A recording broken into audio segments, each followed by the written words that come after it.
booties for black girl nerds.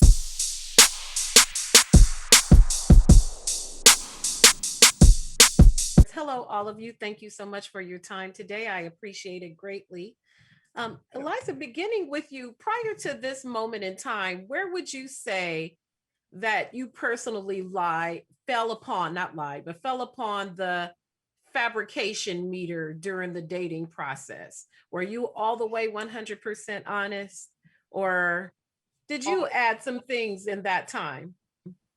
Like in real life? Yeah. No, I've always been painfully honest. I've always just been like, this is me. I'm a stand-up comic. Hope you're into that. I kiss my dog on the mouth and I eat in bed. Hope you're down. Oh, you got to go honesty. Better to know sooner rather than later if they're into it. Mm-hmm.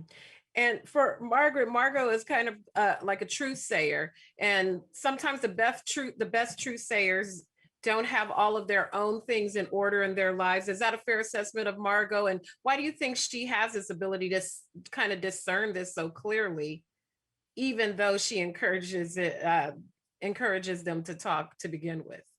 Well, I think it's like, it's one of those things where you always want the best for your friends and you always want to like tell them the truth about stuff, but it's like not always taken the right way or taken so literally or not literally.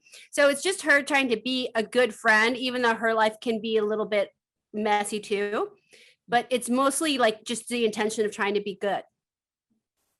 Ryan, for you, Dennis, we'll come to learn more about Dennis as they travel in their relationship. But for you personally, have you ever had an experience where you knew somebody wasn't telling you the full truth? Maybe they were putting a little bit too much cherry on top, but you didn't. Did you call them on it, or did you just kind of let it ride and see where it went? Yeah, I guess it just depends how it affects everybody around you. If they lie, yes, I have. But a lot of times you just kind of let it slide. If it's not going to affect you, if the person just kind of like needs to say that for themselves and build themselves up, go for it. But if it's going to affect people around you, then you got to call them on it, which I've never really done, I don't think. We do work in Hollywood, so yeah. You do withstand a lot of that. Yeah. I can imagine. I can imagine. Yeah. Eliza, not only inspiring this, performing this, you also serve as the executive producer for the show. How has that role kind of influenced your performance? Has it at all? And what was it like to kind of do those dual roles for this project? Well, it's especially as a comic, you're already so in charge of the majority of everything. I'm not like a pop star that has like this team that decides my image or anything like that. And so I'm very used to being at the helm of something creatively and getting that role. When you write something and star in it, you should have that credit because this is your vision.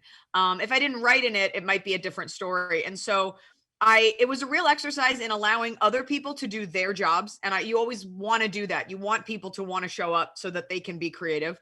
But it was nice to be able to have final say, because at the end of the day, if you don't agree with something and you have your vision, I'd rather get it wrong, but I did it my way, versus get it wrong because we did it someone else's way. So I love the collaboration and I loved that I had a voice. That was important to me.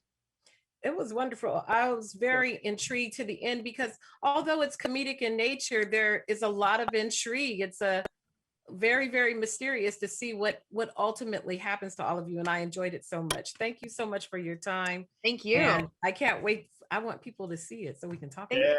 Please tell everyone. Thank you for saying that. Yeah. Thank you. Have a good one.